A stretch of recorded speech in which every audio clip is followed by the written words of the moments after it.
আছি আলহামদুলিল্লাহ অনেক ভালো আছি। ঋতু, তোমার কি খবর? অনেক ভালো। আপনি কেমন আছেন?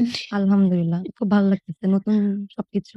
আপুর কাছে পরে আসবো। ১ম এ তোমাকে জিজ্ঞেস করি। সেম প্রশ্ন আমি জানি তুমি একটু বোর ফিল করবা। বাট কিচ্ছু করার নেই। কারণ আমাদের জায়গায় তুমি ১ম বার আসছো সো আ সবাই আসলে অনেক বেশি এক্সাইটেড তোমার সেই গোলটা নিয়ে। তুমি কিছুক্ষণ আগেও যদিও আমাকে ডিসক্রাইব করছো বাট একটু বলো, একটু মসলা কিছু একটা দিয়ে যেন সবাই একটু ডিফারেন্ট ওয়ে তে শুনতে পারে। ফুটবল খেলাটা আসলে কি বলবো? আ ওই মুহূর্তে ওই গোলটা যখন করি, তখন হচ্ছে আমরা ১-১ গোলে ড্র ছিলাম। তো তখন হচ্ছে গ্যালারিতে প্রায় ১৫,০০০ এরও বেশি দর্শক ছিল। অনেক ক্রাউড।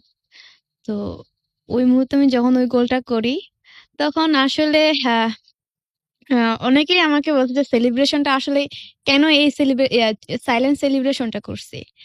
যখন আমি গোলটা করি ওই মুহূর্তে আমার হঠাৎ একটা ভাবনা চলে আসে যে না আ আ সাইলেন্ট সেলিব্রেশনটা করলে মনে হয় ভালো হবে। তো মানে আমি ওই একদম স্যাভেজ মুহূর্তে টাইপস এর। একদম চুপ থাকো।